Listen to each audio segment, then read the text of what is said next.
नक्शे कदम नबी के हैं जन्नत के रास्ते, अल्लाह से मिलाते हैं सुन्नत के रास्ते। दोस्तों, शहर बेंगलुरु में एक बार फिर जश्न मिलादुन्नबी सल्लल्लाहु अलैहि वसल्लम की खूबसूरत महफिल मुनाकद हुई।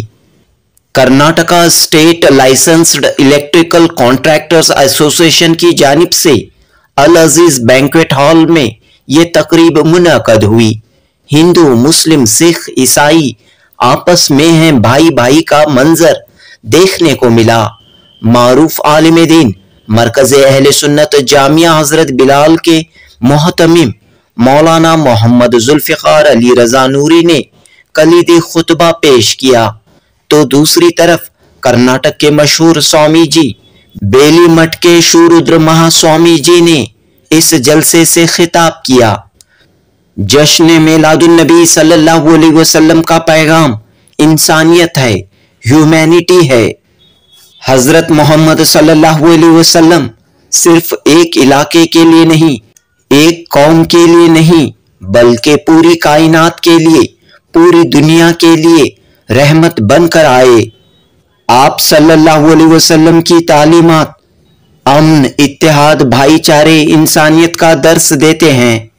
इस जलसे के जरिए ये पैगाम दिया गया कि मौजूदा समाज में सब मिलजुल कर रहें, सब मिलजुल कर इस मुल्क की तरक्की के लिए, इस रियासत की तरक्की के लिए आगे बढ़ें। इस मौके पर Karnataka state licensed electrical contractors association के स्टेट प्रेसिडेंट सी रमेश, मिलाद कमेटी के सदर समीउल्लाह व दीगर ने शिरकत की। इस जलसे के इनाकाद में भरपूर ताउन करने वाले Amanullah Khan and sons AKS का खुसूसी तौर पर शुक्रिया अदा किया गया। Janubi Hind news report. Message of humanity ಅಥವಾ ಮಾನವತೆ ಸಂದೇಶ. ನಾವೇನು ಇದೀವಿ ನಾವೆಲ್ಲ ಒಂದೇ, ಜಾತಿ ಮತವನ್ನ ಮೀರಿ ನಾವೆಲ್ಲ ಒಂದೇ. ಪ್ರವಾದಿ ಮೊಹಮ್ಮದ್ ಅವರು ಹೇಳಿರೋದು, ಯಾರು ನಮ್ಮನ್ನ ದ್ವೇಷಿಸ್ತಾರೆ ಅವ್ರನ್ನ ಪ್ರೀತಿಸಿ, ಯಾರ ಮೇಲೂ ದ್ವೇಷ ಬೇಡ, ನಾವೆಲ್ಲ ಒಂದೇ ಆಗಿರೋಣ. ಹಾಗೆ ಬಡವರ ಬಗ್ಗೆ ಅನುಕಂಪಗಳಿರ್ಲಿ ಅಂತ ಒಂದು ಸಂದೇಶವನ್ನ ಈ ಒಂದು ಕಾರ್ಯಕ್ರಮದಲ್ಲಿ ಕರ್ನಾಟಕ ರಾಜ್ಯ ಅನುಮತಿ ಪಡೆದ ವಿದ್ಯುತ್ ಗುತ್ತಿಗೆದಾರರ ಸಂಘದ ವತಿಯಿಂದ ನಮ್ಮ ವಿದ್ಯುತ್ ಗುತ್ತಿಗೆದಾರರು ಈ ದಿನ ಆಯೋಜನೆ ಮಾಡಿದ್ದಾರೆ. ಇದು 2ನೇ ಕಾರ್ಯಕ್ರಮ. ಕಳೆದ ಬಾರಿನೂ ಈ ಕಾರ್ಯಕ್ರಮವನ್ನ ಮಾಡಿದ್ದು, ಈ ಬಾರಿನೂ ಕಾರ್ಯಕ್ರಮ ಹೌದು. ಲಾಸ್ಟ್ 2 years ಇಂದ ಇದು ಈ ಕಾರ್ಯಕ್ರಮ ದೊಡ್ಡ ಮಟ್ಟದಲ್ಲಿ ಇಡೀ ರಾಜ್ಯಾದ್ಯಂತ ಮಾಡುವಂತ ಒಂದು ಉದ್ದೇಶ ಇದೆ. ಯಾಕಂದ್ರೆ ನಾವೆಲ್ಲ ವಿದ್ಯುತ್ ಗುತ್ತಿಗೆದಾರರು, ಎಲ್ಲ ಜನಾಂಗ, ಎಲ್ಲಾ ಜಾತಿಯವರು ಇದ್ದೀವಿ. ಆದ್ರೆ ನಾವೆಲ್ಲ ವಿದ್ಯುತ್ ಗುತ್ತಿಗೆದಾರರು ಎನ್ನುವ ಒಂದು ಮನೋಭಾವನದಿಂದ ಈ ರಾಜ್ಯದಲ್ಲಿ ನಾವೆಲ್ಲ ಸಂಘಟಿತರಾಗಿ ಗುತ್ತಿಗೆದಾರರಿಗೆ ಏನು ಅನಾನುಕೂಲಗಳಾಗ್ತದೆ, ನಮ್ಮ ಅನುಕೂಲತೆಗಳು, ಸರ್ಕಾರದ ಏನು ಆದೇಶಗಳಿದೆ, ಸರ್ಕಾರದ ಅನುಕೂಲತೆಗಳನ್ನ ಮಾಡೋ ಉದ್ದೇಶದಿಂದ ಏಕತೆಗೋಸ್ಕರ ಈ ಕಾರ್ಯಕ್ರಮವನ್ನು ಆಯೋಜನೆ ಮಾಡಿದ್ದೀವಿ. ಈ ಕಾರ್ಯಕ್ರಮದ ಉದ್ದೇಶದಿಂದ ಎಲ್ಲರಿಗೂ ಒಳ್ಳೇದಾಗ್ಲಿ. ಅಸೋಸಿಯೇಷನ್ ಅಲ್ಲಿ ನಾವು 14,500 ಜನ ನಾವು ಸದಸ್ಯರಿದ್ದೀವಿ. ವಿಶೇಷವಾಗಿ ನಮ್ಮ ಸಂಘ ಈಗ 103 ವರ್ಷಗಳನ್ನ ಪೂರೈಸಿದೆ. ಮೇಜರ್ ಆಂಡ್ರಿಸ್ ಅವರು 1922ರಲ್ಲಿ ಸ್ಥಾಪನೆ ಮಾಡಿದಂತ ಸಂಘ. ಈ ಸಂಘದಲ್ಲಿ 31 ಜಿಲ್ಲೆ, 231 ತಾಲೂಕ್ ಸಮಿತಿ ಇದೆ. ಒಂದು ದೊಡ್ಡ ಸಂಘಟನೆ. ಈ ಸಂಘಟನೆ ಇನ್ನು ಮುಂದೆ ದೊಡ್ಡ ಮಟ್ಟದಲ್ಲಿ ಬೆಳೀಲಿ. ಎಲ್ಲರೂ ಒಟ್ಟಾಗಿ ಒಂದು ಹಲವಾರು ಕಾರ್ಯಕ್ರಮಗಳನ್ನ, ಹಲವಾರು ಜನಾಂಗದ ಕಾರ್ಯಕ್ರಮಗಳು, ಹಲವಾರು ದೇವರುಗಳ ಕಾರ್ಯಕ್ರಮಗಳನ್ನ ನಾವೆಲ್ಲ ಒಂದಾಗಿ ಆಚರಣೆ ಮಾಡ್ತಾ ಇದ್ವಿ. ಇದರಲ್ಲಿ ಇದು ಒಂದು ಕಾರ್ಯಕ್ರಮ. ಇಡೀ ಸ್ಟೇಟ್ ಇಂದ ಈಗ ನಮ್ಮ ರಾಯಚೂರು, ಹಾಗೆ ತುಮಕೂರಿಂದ ಬಂದಿದ್ದಾರೆ, ಚಾಮರಾಜನಗರ, ಕೊಳ್ಳೇಗಾಲ, ಮಂಡ್ಯ, ಚಿತ್ರದುರ್ಗ, ಹಾಗೆ ಹಲವಾರು ಜಿಲ್ಲೆಗಳಿಂದ ಬಂದಿದ್ದಾರೆ. ಇದು ಮುಂದಿನ ದಿನ ಇಡೀ ಸ್ಟೇಟ್ ವೈಡ್ ಎಲ್ಲ ಸೇರುವಂತ ಕಾರ್ಯಕ್ರಮವನ್ನ ಖಂಡಿತವಾಗ್ಲೂ ಮುಂದಿನ ದಿನಗಳಲ್ಲಿ ಈ ಸಂದರ್ಭದಲ್ಲಿ ಮಾಡ್ತೀವಿ ಅಂತ ಈ ಸಂದರ್ಭದಲ್ಲಿ ಸರ್ ಡಿಸ್ಟಿಕ್ ವೈಸ್ ಅಲ್ಲಿ ಆ ಡಿಸ್ಟಿಕ್ಗಳು ಆ ಸಂದರ್ಭದಲ್ಲಿ ಮಾಡ್ತಾ ಇದ್ದಾರೆ. ಎಲ್ಲಾ ಜಿಲ್ಲೆಗಳಲ್ಲೂ ಆ ಸಂದರ್ಭದಲ್ಲಿ ಅದೊಂದು ದೊಡ್ಡ ಮಟ್ಟದ ಕಾರ್ಯಕ್ರಮ ಆಗ್ಬೇಕು ಅಂದಾಗ, ಸ್ಟೇಟ್ ವೈಡ್ ಮಾಡಿದಾಗಲೇ ಅದು ದೊಡ್ಡ ಮಟ್ಟದ ಕಾರ್ಯಕ್ರಮ ಆಗೋದು.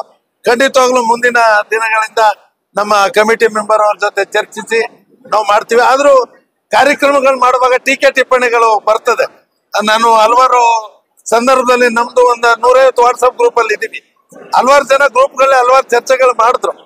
ನನ್ಗೆ ಹೇಳಕ್ ಏನ್ ಬೇಜಾರಿಲ್ಲ. ನಾನು ಹೇಳ್ದೆ, ನಾವು ಹಲವಾರು ಕಾರ್ಯಕ್ರಮಗಳನ್ನ ಮಾಡ್ತೀವಿ, ನಾವೆಲ್ಲ ಒಂದೇ.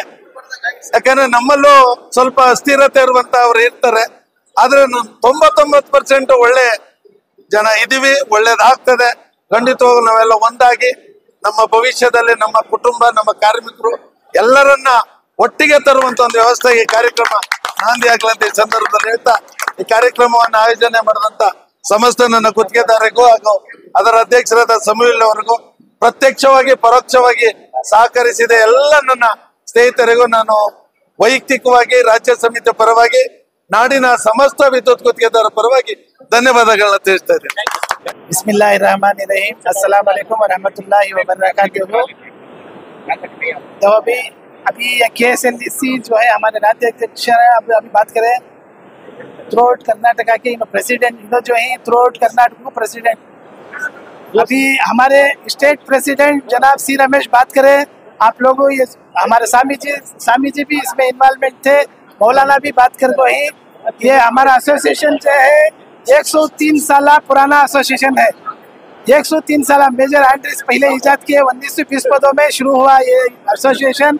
अल्लाह के फजल से 102वें साल हमें पहली मरतबा पिछले साल में जश्न मिलादुन्नबी हमारे स्टेट प्रेसिडेंट की इजाज़त लेकर हम ये प्रोग्राम शुरू करें। अल्हम्दुलिल्लाह कामयाबी रहा। ये जो है हमारा दूसरा प्रोग्राम जश्न मिलादुन्नबी का दूसरा साल है। 133 साल में ये दूसरा प्रोग्राम चल रहा है।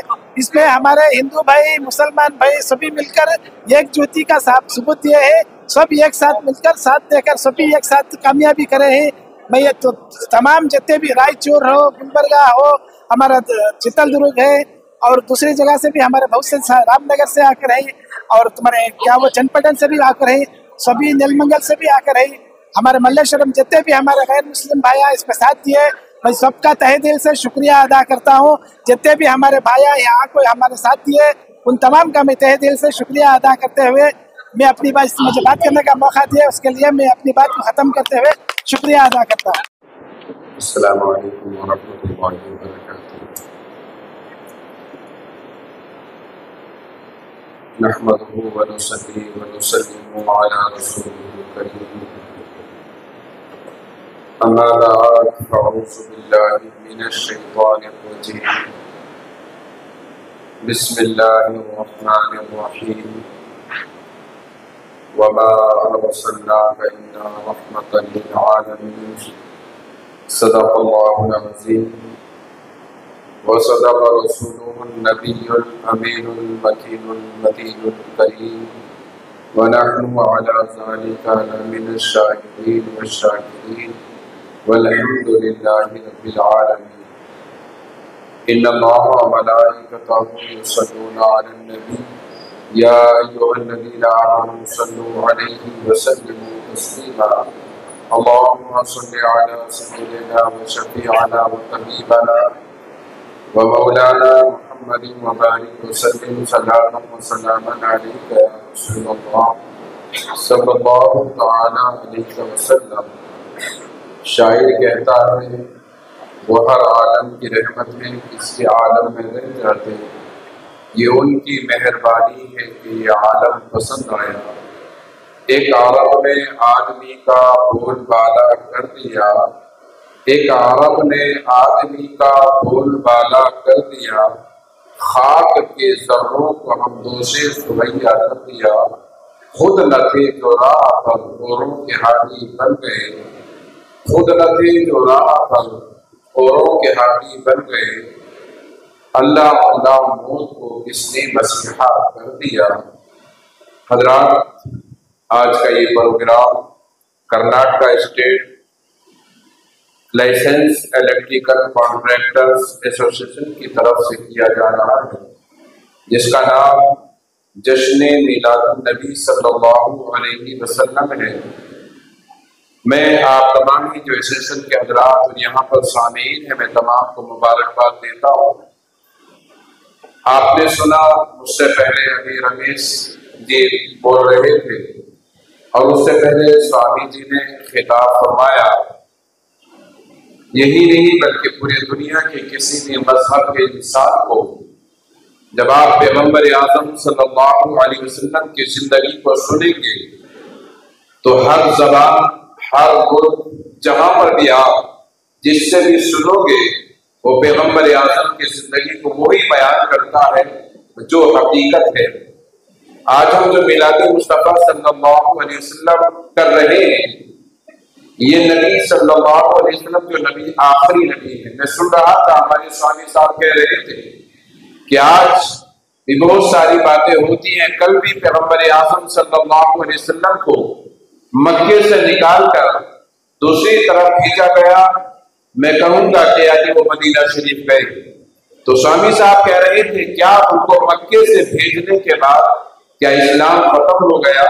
کیا ان کا پیغام جو پیغام لے کر آئے تھے وہ پیغام ختم نہیں ہوا، بلکہ مکے سے جانے کے بعد جب آپ گئے تو اسلام اور بڑھتا چلا گیا؟ اور انہوں نے اپنی طرف سے کچھ نہیں کہا۔ جو سوامی صاحب کہہ رہے تھے کہ انہوں نے اپنی طرف سے کچھ نہیں کہا، وہ اپنے لیے کچھ نہیں کر رہے تھے، بلکہ وہ جو اللہ کا پیغام تھا، یعنی ان کے نزدیک وہ بھگوان اللہ کے نزدیک اللہ نے جو ان کو پیغام دے کر بھیجا تھا وہی پیغام پہنچانے کے لیے وہ تشریف لائے تھے۔ ہمارے پیارے نبی صلی اللہ علیہ وسلم کی جو زندگی ہے، آج یہاں پر بیٹھے ہوئے اس ہال میں دیکھ رہا ہوں کہ برادران وطن ہیں، بہت سارے مذاہب سے تعلق رکھنے والے آج اس العزیز ویکٹر ہال میں تشریف فرما ہے۔ میں ان سے بھی کہوں گا کہ آج جو ہمارے ملک میں ہمارے پیغمبر کا نام لے کر جو افراتفری کا ماحول مچایا جاتا ہے، پہلے ان کی زندگی کا مطالعہ کریں۔ 40 سالہ زندگی جو ان کی 40 سالہ زندگی تھی، پیغمبر اسلام پیدا ہوئے مکے میں، اور مکے میں پیدا ہونے کے بعد وہ 40 سال کے بعد اعلان نبوت فرما رہے ہیں۔ اعلان نبوت فرمانے سے پہلے انہوں نے کبھی کسی کو گالی نہیں دی، انہوں نے کسی کو ستایا نہیں، انہوں نے کسی پر ظلم نہیں کیا۔ ان کی 40 سالہ زندگی مکے کی بتاتی ہے، ہر زبان میں ان کی تاریخ کو لکھا گیا، ان کی ہسٹری کو تحریر کیا گیا ہے کہ انہوں نے 40 سال میں کسی کو گالی نہیں دی، انہوں نے 40 سال میں کسی کو نہیں مارا، انہوں نے 40 سال میں کسی کو آنکھیں نہیں دکھائی، انہوں نے 40 سال میں ان کی زندگی الگ زندگی تھی۔ 40 سالہ زندگی مکے کی بتاتی ہے۔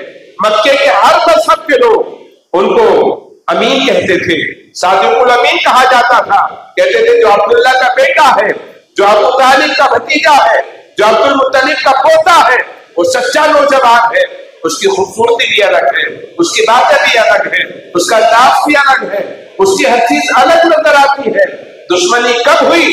جب پیغمبر اعظم کو اللہ تبارک و تعالیٰ نے حکم فرمایا، اے آخری نبی، اے میرے محبوب، اے مصطفیٰ جان محمد صلی اللہ علیہ وسلم، اب آپ مکے میں اعلان فرما دیں میں اللہ کا بھیجا ہوا نبی ہوں، میں اللہ کا نبی ہوں، مجھے ایک پیغام بھیجا ہے، وہ پیغام سنانا چاہتا ہوں۔ 40 سال تک نبی پر کسی نے گالیاں نہ دی، کسی نے کچھ نہیں کہا، صادق الامین کہا جاتا تھا، انہیں محفلوں میں بلایا جاتا تھا، ان کی باتوں کو سنا جاتا تھا۔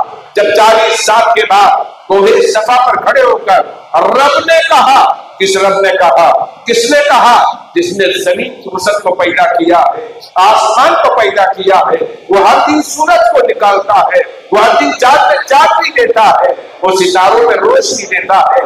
میں اپنے برادران وطن سے کہوں گا، میں اپنی ملت اسلامی سے پوچھوں گا، ہے کوئی جس نے آج تک کہا ہو کہ میں سورج نکالتا ہوں، میں چاند نکالتا ہوں، میں نے زمین کو بنایا ہے، میں نے آسمان کو بنایا ہے، میں نے کیڑے مکوڑوں کو پیدا کیا ہے، میں سمندر میں پانی کو میں چلاتا ہوں، ہواؤں کو میں چلاتا ہوں، پھولوں میں مہک میں دیتا ہوں، چرندوں کو میں کھلاتا ہوں، سمندر میں مچھلیوں کو میں کھلاتا ہوں۔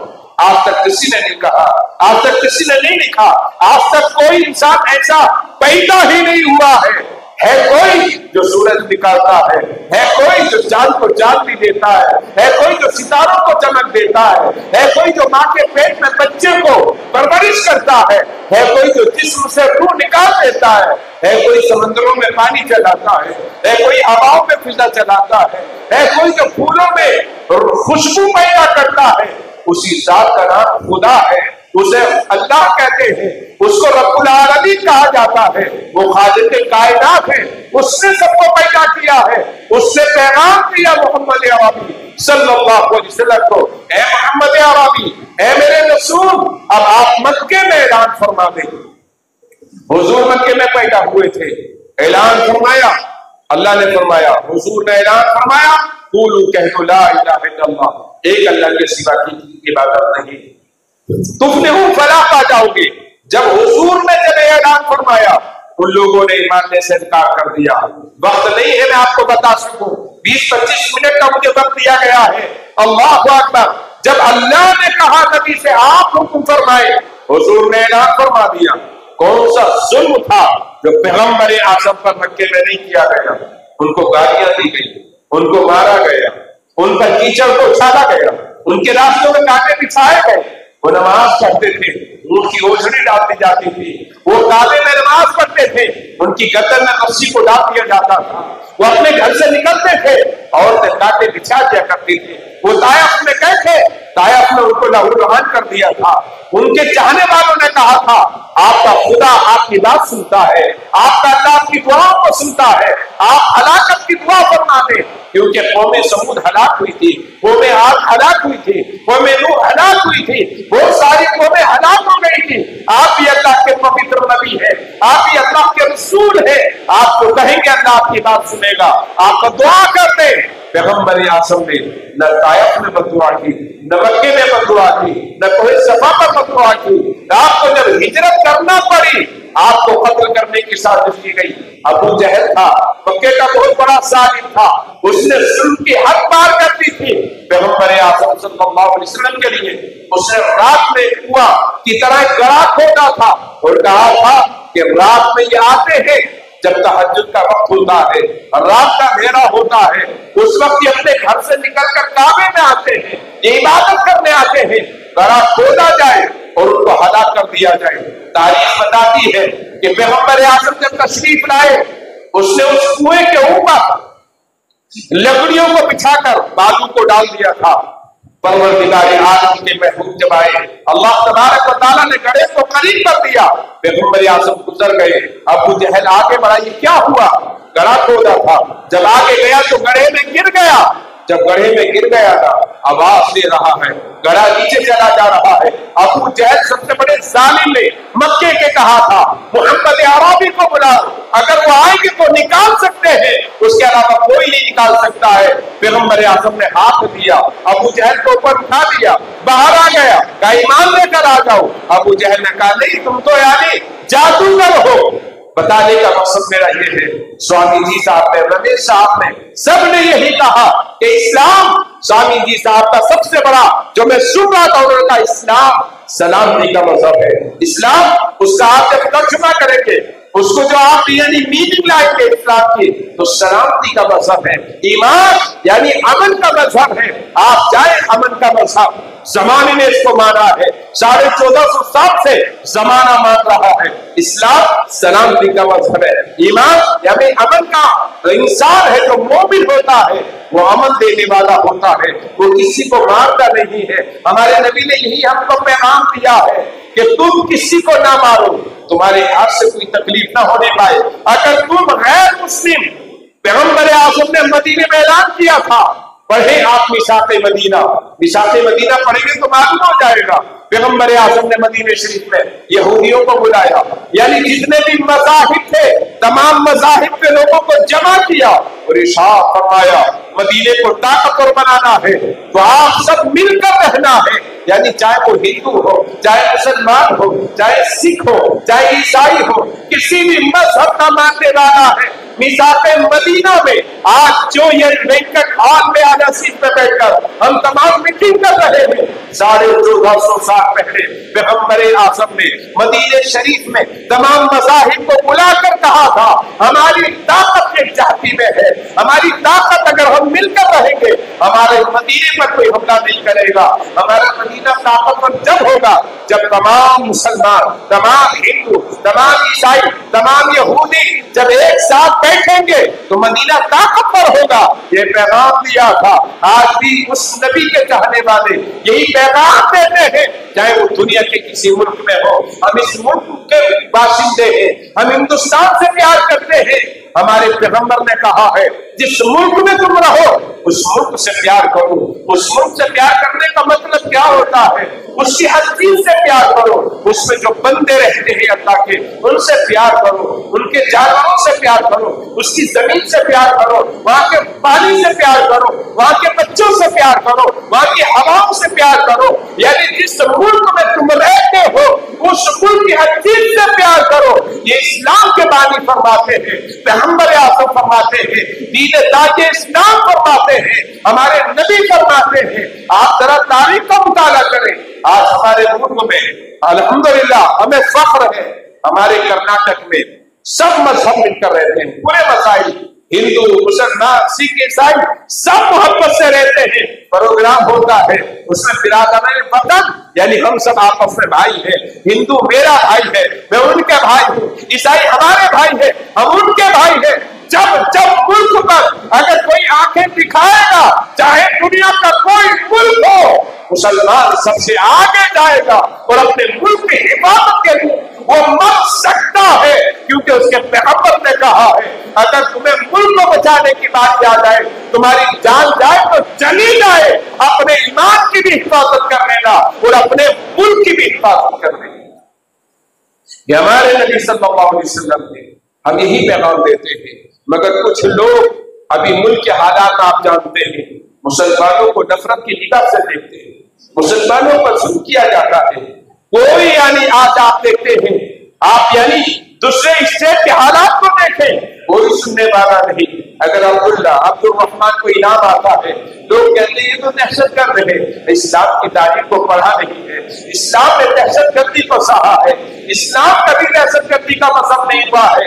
इस्लाम सच्चाई का मजहब है, इस्लाम अमन का मजहब है, इस्लाम सलामती का मजहब है। इस्लाम ने अपने चाहने वालों को अपनी गोद में लिया है।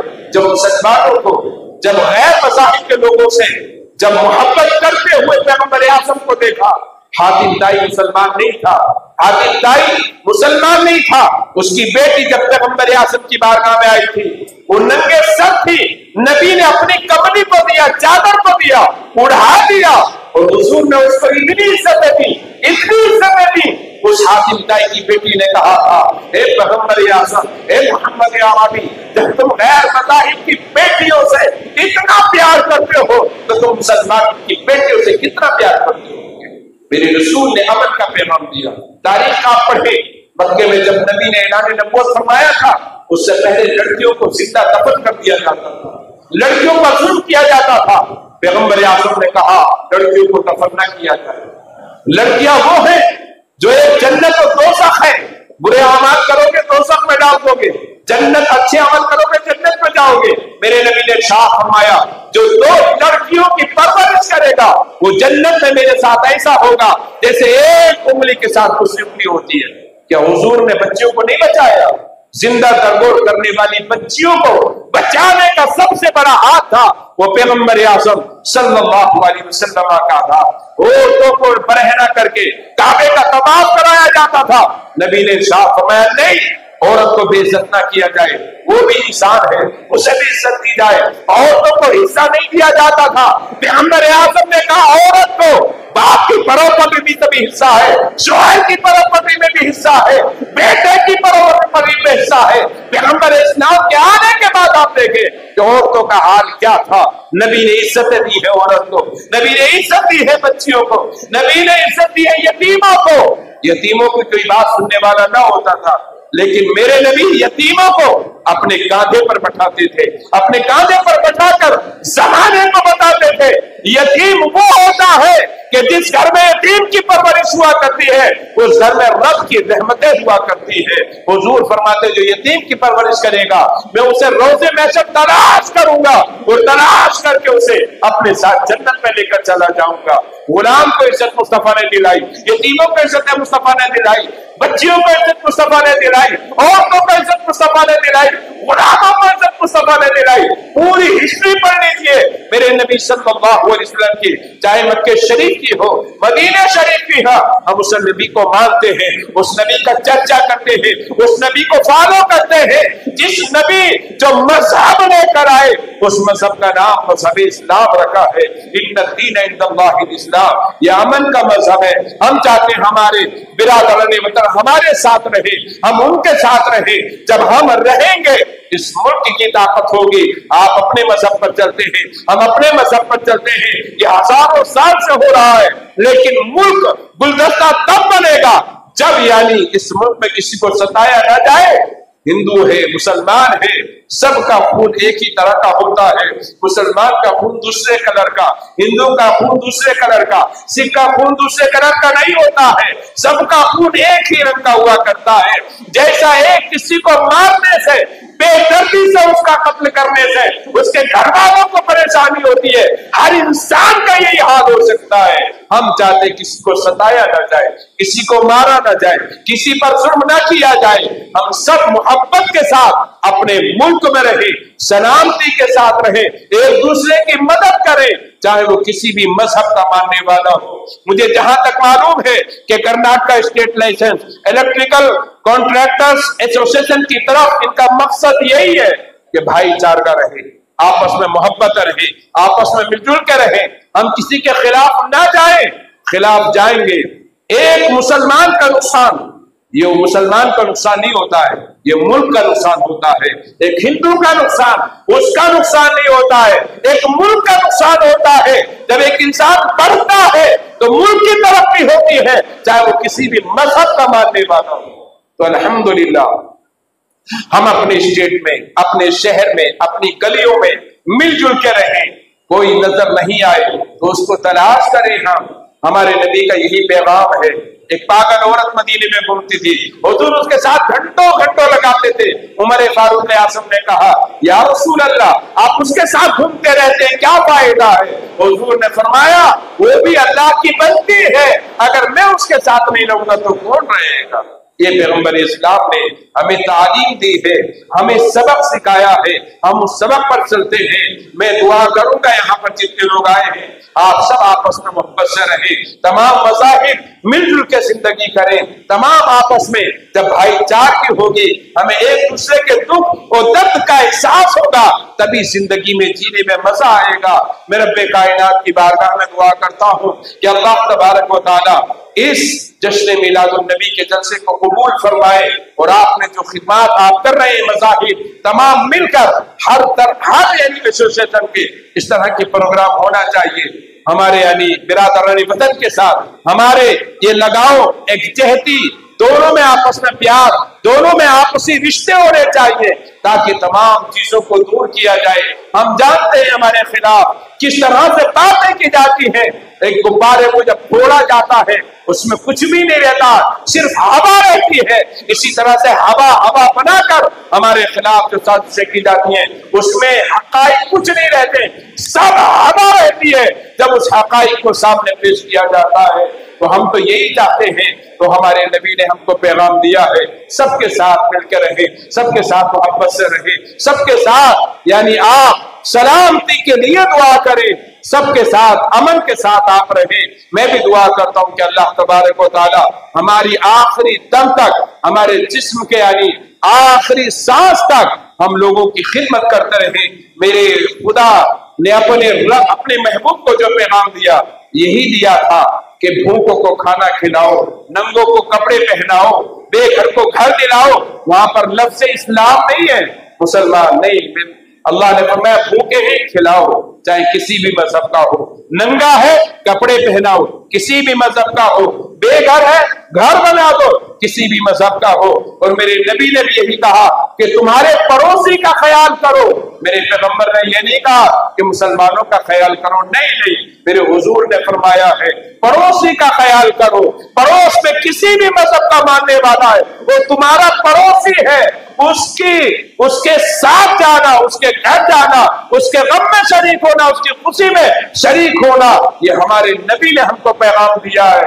हमारे पड़ोस में जो भी जिस भी मजहब के मानने वाले हैं हम उनसे ताल्लुक रहे, बिरादराने वतन हमारे साथ रहे, हम उनके साथ रहे। बिरादराने वतन का मतलब यही होता है तमाम मज़ाहिब जितने भी हैं सब मिलकर हम आपस में भाई भाई हैं, हम एक दूसरे से अलग नहीं है।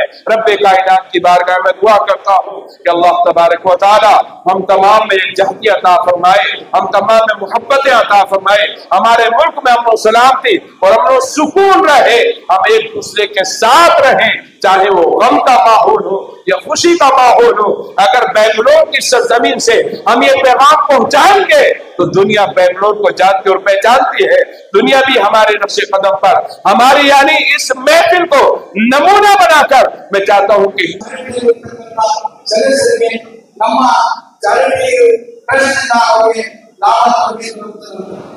मैं बहुत बहुत शुक्रिया करता हूँ हमारे समीउल्लाह भाई मौलाना प्रेसिडेंट साहब और हमारे जिला साहब का मौका दिए मुझे बात करने का, मैं बहुत बहुत शुक्रिया अदा करता हूँ। और हमारे कॉन्ट्रैक्ट भाइयों का भी मुझे मौका दिए, मैं बहुत बहुत शुक्रिया अदा करता हूँ। और कभी भी हमारा भाई राजनपुर में एक हमारा फार्म हाउस है, अभी कॉन्ट्रैक्ट भाइयाँ ही कभी भी आपको उधर एंजॉयमेंट कर सकते हैं, या तो फ्री ऑफ कॉस्ट है। मेरे फार्म हाउस का नाम है अप्पा अम्मा तोटा, कोई भी है तो मेरे अम्मा अप्पा अम्मा तोटा करके बोल के उनका फार्म हाउस जैसा समझ को आपको एंजॉय करती और free of cost, no any charges.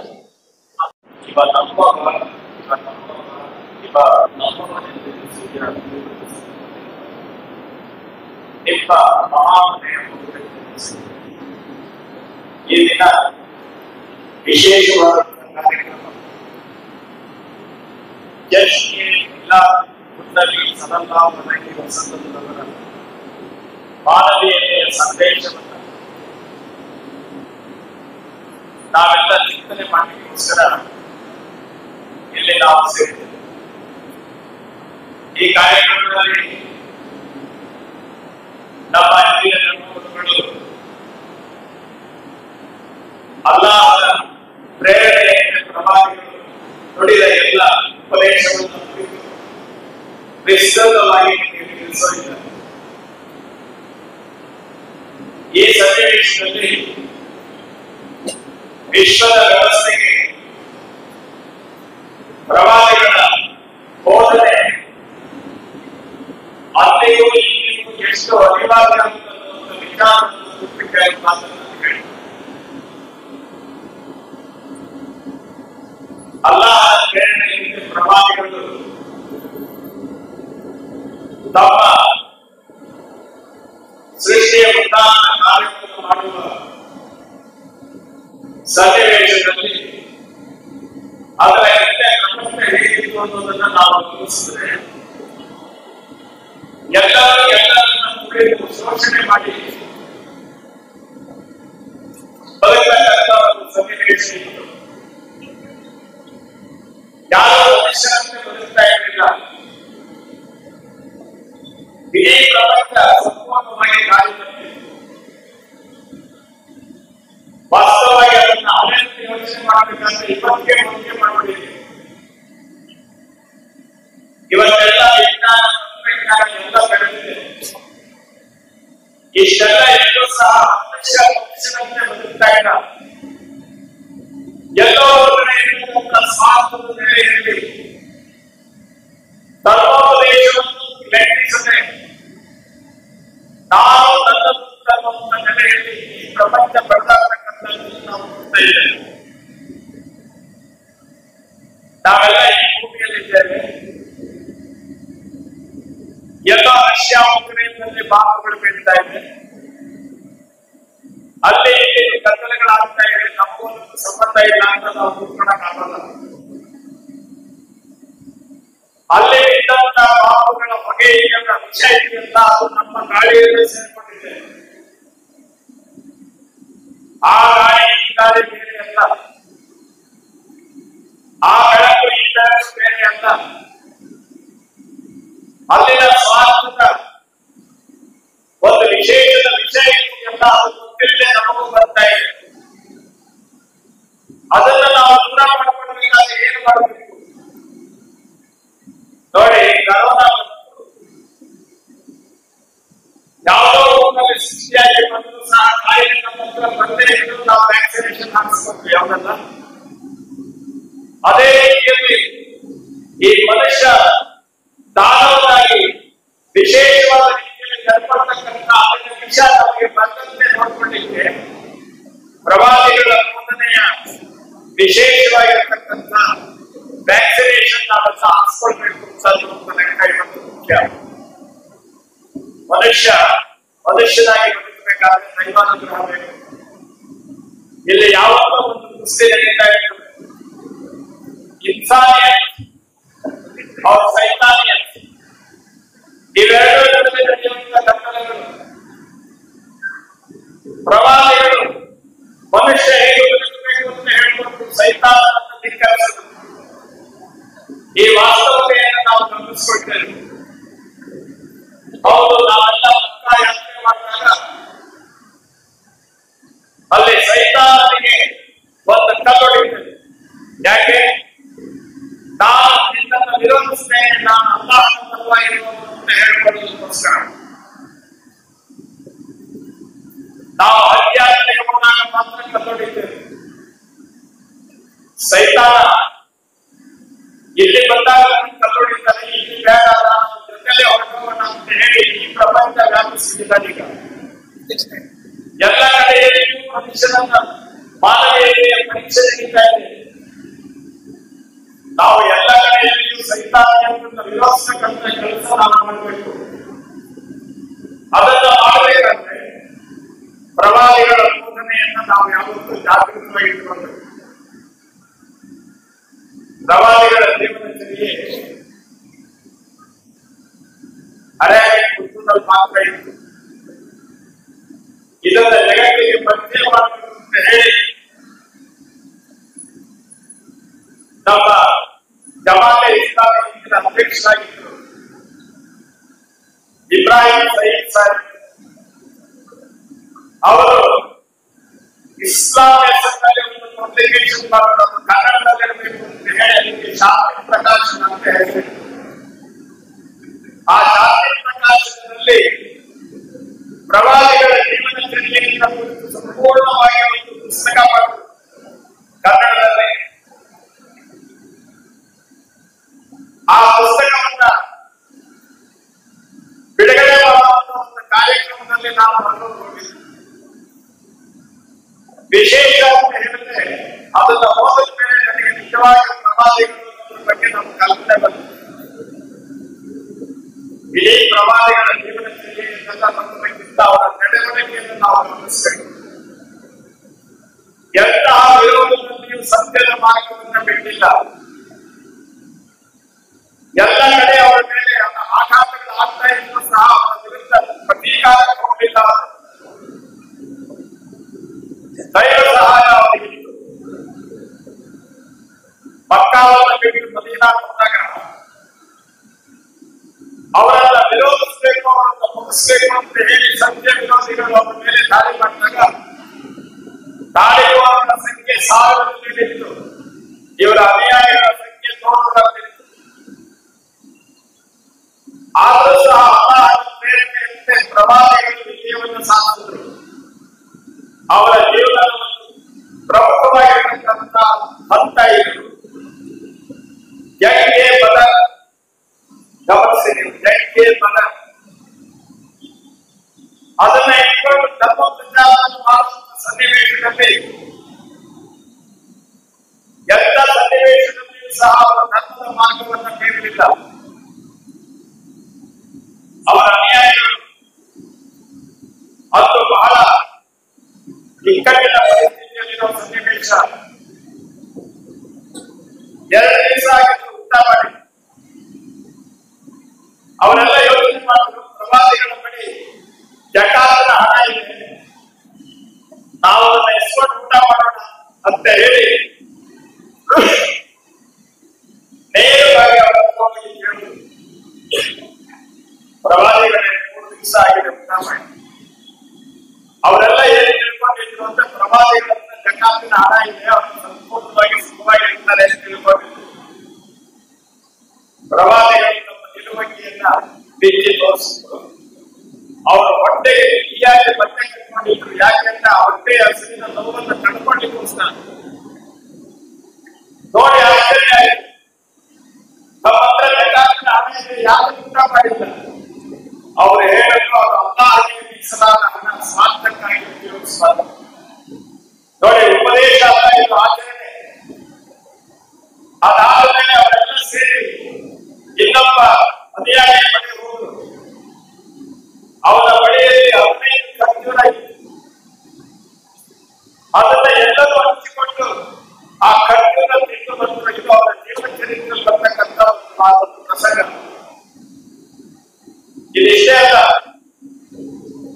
ಪ್ರವಾದಿಗಳು ಯಾರಿಗೂ ದಬ್ಬಾಳಿಕೆ ಮಾಡಲಿಲ್ಲ. ನಾವು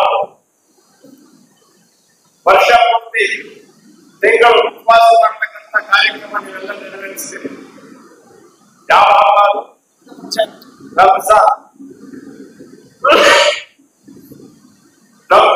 ಸನ್ನಿವೇಶದಲ್ಲಿ ಪ್ರವಾಸಿಗಳು ಮೊದಲನೆಯ ಪ್ರಾರ್ಥನೆಯನ್ನು ಮುಗಿಸಿಕೊಂಡು ಬರ್ತಾ ಇದ್ರು. ಅವರ ಅನುಯಾಯಿಗಳು ಉತ್ಸಾಹದಿಂದ ಪ್ರಾರ್ಥನೆಯಲ್ಲಿ ಭಾಗಿಗಳಾಗಿ ಬರ್ತಾ ಇದ್ರು. ದಾರಿಯಲ್ಲಿ ಕೆಲವರು ಮನೆ ಮುಂದೆ ಹಾಗೆ ಮಲಗಿದ್ರು. ಕೆಲವು ಜನ ಈ ಅನುಯಾಯಿಗಳು ಅವರನ್ನು ನೋಡಿ ಹೇಳಿದ್ರು, ನೋಡು ನಾವು ಪ್ರವಾದಿಗಳ ಜೊತೆಯಲ್ಲಿ ಪ್ರಾರ್ಥನೆ ಮಾಡಿ ಬರ್ತಾ ಇದ್ದೇವೆ, ಪ್ರಾರ್ಥನೆ ಸಲ್ಲಿಸಿ. ಇವರು ಇನ್ನೂ ಮಲಗಿದ್ದಾರೆ ಎಂದು ವಿವೇಕಿಗಳು ಅಸಂಸ್ಕಾರಿಗಳ ರೀತಿಯಿಂದ ಅವರನ್ನು ಟೀಕೆ ಮಾಡ್ತಾ ಬರ್ತಾ ಇದ್ರು. ಈ ಮಾತು ಪ್ರವಾದಿಗಳ ಕಿವಿಯಲ್ಲಿ ಪ್ರವಾದಿಗಳು ಅವರನ್ನ ಕರೆದು ಹೇಳಿದ್ರು, ನೀವು ಹೋಗ್ತಾ ಇರಿ ಬರ್ತೇನೆ ಅಂತ ಹೇಳಿ ಮತ್ತೆ ವಾಪಸ್. ಇವರಿಗೆಲ್ಲ ಆಶ್ಚರ್ಯ, ಯಾಕೆ ಪ್ರವಾದಿಗಳು ಮತ್ತೆ ವಾಪಸ್ ಹೋಗ್ತಾ ಇದ್ದಾರೆ ಅಂತ ಹೇಳಿ ಅವರನ್ನು ಹಿಂಬಾಲಿಸಿಕೊಂಡು ಹೋಗಿದ್ರು. ಪ್ರವಾದಿಗಳು ಹೋಗಿ ಮತ್ತೆ ಮಸೀದಿಯಲ್ಲಿ ಮತ್ತೆ ನಮಾಜ್ ಮಾಡಿ ವಾಪಸ್ ಬರಬೇಕಾದ್ರೆ ಅವರ ಅನುಯಾಯಿಗಳು ಹೇಳಿದ್ರು, ಪ್ರವಾದಿಗಳೇ ರಂಜಾನ್ನ ಮೊದಲ ನಮಾಜಿನ ಬಗ್ಗೆ ನೀವು ಹೇಳ್ಕೊಟ್ರಿ, ನಾವು ಮಾಡ್ತಾ ಇದ್ದೇವೆ, ಇದರ ಬಗ್ಗೆ ಯಾಕೆ ನೀವು ನಮ್ಗೆ ಹೇಳಲಿಲ್ಲ? ಆಗ ಪ್ರವಾದಿಗಳು ಹೇಳಿದ್ರು, ನಾವು ಪ್ರಾರ್ಥನೆ ಮಾಡುವುದು ಅಲ್ಲಾಹನನ್ನು ಒಲಿಸಿಕೊಳ್ಳಲಿಕ್ಕಾಗಿ, ಅವನ ಅನುಗ್ರಹ ಪಡೆಯಲಿಕ್ಕಾಗಿ ಹೊರತು ಇನ್ನೊಬ್ಬರನ್ನ ಹೀಯಾಳಿಸಲಿಕ್ಕಾಗಿ ಅಲ್ಲ. ಅಂಥವರ ಜೊತೆಯಲ್ಲಿ ನಾವು ನಮಾಜ್ ಮಾಡಿದ ಪ್ರತೀಕಾರವಾಗಿ ಪ್ರಾಯಶ್ಚಿತ್ತವಾಗಿ ಮತ್ತೆ ನಾವು ನಮಾಜ್ ಮಾಡ್ತೀವಿ ಹೇಳಿದ್ರೆ, ನಾವು ದೇವರಿಗೆ ಸಮರ್ಪಣೆ ಮಾಡಿಕೊಳ್ಳೋದು ಇನ್ನೊಬ್ಬರ ಮುಂದೆ ಹೆಗ್ಗಳಿಕೆಗೋಸ್ಕರ ಅಲ್ಲ, ನನ್ನನ್ನು ನಾವು ಸಮರ್ಪಣೆ ಮಾಡಿಕೊಳ್ಳುವ ವಿಧಾನ. ನೋಡಿ, ಅದನ್ನು ಹೇಳಬೇಕಾಗಿತ್ತು ಪ್ರವಾದಿಗಳು. ಈ ರೀತಿಯೆಲ್ಲ ನೀವು ಹೀಗೆ ಮಾಡಬಾರದು, ಇದೆಲ್ಲ ನಾವು ಹೇಳಿ ನಾವು ಮುಂದೆ ಹೋಗಬೇಕಾಗಿತ್ತು. ಆ ರೀತಿ ಮಾಡಲಿಲ್ಲ. ಅವರ ಪ್ರತಿಯೊಂದು ಹೆಜ್ಜೆಯೂ ಸಹ ನಾವೆಲ್ಲ ಅನುಸರಿಸಬೇಕಾದಂತಹ ಗುರುತುಗಳು. ಇವನ್ನೆಲ್ಲ ನಾವು ಯೋಚನೆ ಮಾಡ್ಕೊಂಡು ಹೋಗ್ಬೇಕು. ಇವರ ಅನುಯಾಯಿಗಳ ಸಂಖ್ಯೆ ಜಾಸ್ತಿ ಆಯಿತು. ನಾವು ಸತ್ಯ ವಿರೋಧಿಗಳನ್ನು ಮುಗಿಸುತ್ತೇವೆ ಎಂದು ಹೇಳಿ ನೋಡೋದಕ್ಕೆ ಪ್ರವಾದಿಗಳು ಬೇಡ. ಆದರೂ ಸಹ ಅವರ ಉತ್ಸಾಹದಿಂದ ಮುಂದೆ ಹೋಗುವುದು. ಪ್ರಸಂಗ ಏನಾಯಿತು? ಆ ಹೋರಾಟದಲ್ಲಿ ಸತ್ಯ ವಿರೋಧಿಗಳು ಜಯಿಸಿದರು. ಬಹಳ ಅನಾಹುತ ಆಯಿತು. ಅದನ್ನ ಜಂಗೆ ಉಹಾದ್ ಅಂತ ಕರೀತಾರೆ. ನೋಡಿ, ಜಂಗೆ ಬದರ್, ಜಂಗೆ ಉಹಾದ್. ಇನ್ನೊಂದು ವಿಚಾರವನ್ನು ಗಮನಿಸಿ ಪ್ರವಾದಿಗಳ ಜೀವನದಲ್ಲಿ. ಪ್ರವಾದಿಗಳು ಮದೀನಾದಿಂದ ಮೊಟ್ಟ ಮೊದಲ ಬಾರಿಗೆ ಮಕ್ಕಾಗೆ ಹೊರಟರು. ಸತ್ಯ ವಿರೋಧಿಗಳಿಗೆ ಭಯ ಆಯಿತು. ಅವರ ಬಲ ಜಾಸ್ತಿ ಆಗಿದೆ, ನಮ್ಮನ್ನೆಲ್ಲ ಮುಗಿಸುತ್ತಾರೆ ಅಂತ ಹೇಳಿ ಏನಾದರೂ ಮಾಡಿ ತಡೆಯಬೇಕು, ಹೋರಾಟದಿಂದ ತಡೆಯಲಿಕ್ಕಾಗಲ್ಲ, ಏನಾದರೂ ಮಾಡಬೇಕು ಅಂತ ಹೇಳಿ ಕೆಲವು ಜನ ಒಂದು ಗುಂಪು ಕಟ್ಟಿಕೊಂಡು ಬಂದು ಪ್ರವಾದಿಗಳನ್ನು ಕೇಳಿಕೊಂಡು, ಈ ಸಾರಿ ಮಕ್ಕಾಗೆ ಬರಬೇಡಿ, ನೀವು ಮುಂದಿನ ವರ್ಷ ಬಂದು ಪರವಾಗಿಲ್ಲ, ಏನಾದರೂ ಮಾಡಿ ನಿಲ್ಲಿಸೋದನ್ನೇ ತಪ್ಪಿಸ್ಕೊಳ್ಬೇಕು ಅಂತ ಆಲೋಚನೆ. ಮುಂದಿನ ವರ್ಷ ಬಂದ್ರೆ ನಾವು ನಿಮ್ಮನ್ನು ವಿರೋಧಿಸೋದಿಲ್ಲ ಅಂತ ಹೇಳಿದ್ರು. ಹಾಗಾದ್ರೆ ಆ ರೀತಿ ಒಂದು ತೀರ್ಮಾನ ಕರೆಯಿರಿ ಅಂತ ಹೇಳಿದ್ರು ಪ್ರವಾದಿಗಳು. ಅದನ್ನ ಬರೆದಾಗ ಈ ವರ್ಷ ಬರೋದಿಲ್ಲ ಅಂತ ಹೇಳಿ ಕೂತ್ಕೊಂಡು ಅನುಯಾಯಿಗಳು ಕೇಳಿದ್ರು, ದರ್ಶನಕ್ಕೆ ಹೋಗೋದಕ್ಕೆ ಈ ರೀತಿಯಾದ ವ್ಯವಸ್ಥೆ ಯಾಕೆ ನಮ್ಮಲ್ಲಿ ಬಲ ಇತ್ತು ನಾವು ಹೋಗ್ಬೋದಾಗಿತ್ತಲ್ಲ. ಪ್ರವಾದಿಗಳ ಹೇಳಿದ್ರು ನಾವು ಸಂಖ್ಯಾತ್ಮೆ ಮಾಡ್ತಕ್ಕಂಥದ್ದು ನಮ್ಮನ್ನ ನಾವು ಸಮರ್ಪಣೆ ಮಾಡಿಕೊಳ್ಳಲಿಕ್ಕೆ ಕೆಲವು ಸೋಲುಗಳ ಪ್ರಶ್ನೆ ಆಗಿಲ್ಲ. ಆ ಸಂಧಾನ ಇದೆಯಲ್ಲ ಅದು ಪ್ರವಾದಿಗಳ ಜೀವನದಲ್ಲಿ ಮುಖ್ಯವಾದದ್ದು. ಸಲಹೆ ಉದಯ ಸಂಧಿ, ಸಲಹೆ ಉದಯ ಮುಂದಿನ ವರ್ಷ ಹೋದಾಗ ಅವರ ವಿರೋಧಿಗಳೆಲ್ಲ ಹೆದರಿದ್ರು, ಇವರ ಸಂಖ್ಯೆ ಜಾಸ್ತಿ ಬರ್ತಾ ಇದೆ, ನಮ್ಮನ್ನೆಲ್ಲ ಬದುಕಲಿಕ್ಕೆ ಬಿಡೋದಿಲ್ಲ ಅಂತ ಹೇಳಿ ಇವರೆಲ್ಲ ಊರು ಬಿಟ್ಟು ಹೋಗಿ ಕಾಣಿಸಿದ್ರು. ಪ್ರವಾದಿಗಳಿಂದ ಮೊದಲ ಹತ್ಯಾಜ್ಞೆ ಸಮಾಜವನ್ನು ಮುಗಿಸಿ ಹೊರಗೆ ಬಂದು ಎಲ್ಲರಿಗೆ ಸುದ್ದಿ ಕೊಟ್ಟು ನೀವೆಲ್ಲ ನಿಮ್ಮನ್ನೆಲ್ಲ ಅಲ್ಲಾಹ ತಿಳಿಸಿದ್ದಾನೆ ಬಂದು ಅವರಿಗೆ ಸರೆಂಡರ್ ಆಗಿ ಎಲ್ಲ ಜನ ಬಂದು ಅಲ್ಲಾಹನ ಭಕ್ತರಾಗಿ ಪ್ರವಾದಿಗಳ ಅನುಯಾಯಿಗಳಾಗಿ ಅವರೆಲ್ಲ ಮಾರ್ಪಟ್ಟರು. ನೋಡಿ, ಹೋರಾಟದಿಂದ ಅಲ್ಲ, ಶಾಂತಿಯಿಂದ ಮಾನವೀಯತೆಯಿಂದ ಜಗತ್ತಿನಲ್ಲಿ ಉಳಿಸಿಕೊಂಡವರು ಪ್ರವಾದಿಗಳು. ಈ ಕಾರಣದಿಂದಲೇ ಅವರ ನಮ್ಮ ಉಪದೇಶಕ್ಕೆ ನಮ್ಮ ಧರ್ಮಕ್ಕೆ ಅಲ್ಲಾಹ ಪ್ರೇರಣೆಯಿಂದ ಇಸ್ಲಾಂ ಅಂತ ಹೆಸರು. ಇಸ್ಲಾಂ ಅಂದ್ರೆ ಶಾಂತಿ. ಯಾರು ಎಲ್ಲರನ್ನು ವಿಶ್ವಾಸದಿಂದ ಹೋಗ್ತಾರೆ ಅವರು ನಿಜವಾದಂತಹ ಇಸ್ಲಾಂನ ಪಾಲಕರು. ನಮ್ಮ ಅಹಂಕಾರ ಅದನ್ನ ಇಟ್ಕೊಂಡು ಬದಲಾಗ ಇದೆಯಲ್ಲ, ಅದು ಇಸ್ಲಾಂ ಪ್ರೇರಣೆ ಅಲ್ಲ. ಅದು ನಮಗೆ ಸೈತಾನ ಕೊಟ್ಟಿದ್ದಂತ ಪರೀಕ್ಷೆಗಳನ್ನು ರೀತಿಯಿಂದ ನಾವು ಆಲೋಚನೆ ಮಾಡ್ತೀವಿ. ಹಾಗೆ ಮಾಡಬೇಕಾದ್ರೆ ಎಲ್ಲರ ಉಂಟಾಗಿ ಎಲ್ಲರಿಗೆ ಬೇಕಾಗಿ ಅಲ್ಲಾಹನ ಬೆಳಕಿನಲ್ಲಿ ನಡೆಯುವಂತಹ ಆಲೋಚನೆಯನ್ನು ನಮಗೆ ಪ್ರವಾದಿಗಳು ಹೇಳಿಕೊಂಡು ಆ ಮಾರ್ಗದಲ್ಲಿ ನಡೆಯುವ ಆಲೋಚನೆ. ಈ ದಿವಸ ಅಲ್ಲಾಹನ ಸಂದೇಶವನ್ನು ನಾವೆಲ್ಲ ಕೇಳೋದಿದ್ದೀರಿ. ಅವನ್ನೆಲ್ಲ ಕೇಳಿದಷ್ಟೇ ಅಲ್ಲ, ಬಹಳ ಚೆನ್ನಾಗಿತ್ತು ಪ್ರವಚನ. ನಮ್ಮ ಮೌಲಾನ ಗುರುಗಳು ಬಹಳ ಚೆನ್ನಾಗಿ ಹೇಳಿದ್ರು. ಅಲ್ಲ, ಒಂದೊಂದು ಹೆಜ್ಜೆಯೂ ಸಹ ನಾವು ಆಚರಣೆ ಮಾಡಬೇಕು. ಆ ರೀತಿಯಾಗಿ ನಮ್ಮನ್ನು ನಾವು ಸಮರ್ಪಣೆ ಮಾಡಿಕೊಳ್ತಕ್ಕಂಥ ಒಂದು ಅಪೂರ್ವ ಕ್ಷಣದಲ್ಲಿ ನೀವೆಲ್ಲ ಇದ್ದೀರಿ. ಇಲ್ಲಿ ಸೈತಾನ ಎಲ್ಲಿದೆ, ಸೈತಾನ ಆಚೆ ಕಾಯ್ತಾ ಇದ್ದಾರೆ. ನೀವು ಇಲ್ಲಿ ನಾವು ಅಲ್ಲಾಹನ ಅಭಿಯಾನಗಳು ನಾವು ಅದರಂತೆ ನಡೀತೇವೆ ಅಂತ ಖಂಡಿತ ನಿಂತು ಹೋದ್ರೆ ಅವ್ರಿಗೆ ಕಲಿಸಿದಂತ ಪುಣ್ಯ ಬರ್ತದೆ. ಇಲ್ಲಿ ಹೇಳಿದ್ರಿಂದ ಇಲ್ಲೇ ಬಂದು ಹೋದ್ರೆ ನಾವು ಅಲ್ಲಾಹನ ಈ ವಾಸ್ತವದಲ್ಲಿ ಈ ಕಾರ್ಯಕ್ರಮ ಇದು ಬಹಳ ವಿಶೇಷವಾದ ರೀತಿಯಲ್ಲಿ ನಡೀತಾ ಇದೆ. ಅದರಲ್ಲೂ ಮುಖ್ಯವಾಗಿ ಜಶ್ನಿಯಿಂದ ಮುನ್ನಬಿ ಸಲ್ಲಲ್ಲಾಹು ಅಲೈಹಿ ವಸಲ್ಲಂ ಮಾನವೀಯತೆ ಸಂದೇಶ ಇದು ನಡೀತಾ ಇದೆ. ಬಹಳ ಸಂತೋಷ. ಕಾರ್ಯಕ್ರಮ 10:30ಗೆ ನಿಂತು ಆಯ್ತು, ನೀವೆಲ್ಲ ನಿಮ್ಮ ಕೆಲಸದ ಒತ್ತಡಗಳನ್ನೆಲ್ಲ ಮುಗಿಸ್ಕೊಂಡು ತಡವಾಗಿದ್ದೀರಿ ಅನ್ನೋ ಚಿಂತೆ ಇಲ್ಲ. ಆದ್ರೆ ಪೂರ್ತಿ ಇರಲಿಕ್ಕೆ ನನಗೊಂದು ತೊಂದರೆ ಆಗಿದೆ. ಇವತ್ತು 11 ಗಂಟೆಗೆ ಇನ್ನೊಂದು ಪಬ್ಲಿಕೇಶನ್ ಗ್ರಂಥಗಳ ಪ್ರೊಫೆಸರ್ ಸಮಿತಿಯಲ್ಲಿ ಒಂದು ಕರ್ನಾಟಕದ ಎಲ್ಲ ಪೂರ್ಣ ಯೂನಿವರ್ಸಿಟಿ ಪ್ರೊಫೆಸರ್ ಮೀಟಿಂಗ್ ಇದೆ. ಅದಕ್ಕೆ ನಾನು ಹೇಳಿದೆ, ಇಲ್ಲಿ ಅಲ್ಲಾಹನ ಪ್ರೇರಣೆಯಿಂದ ಆ ಕಾರ್ಯಕ್ರಮ ಹೋಗ್ತಾ ಇದ್ದೇನೆ.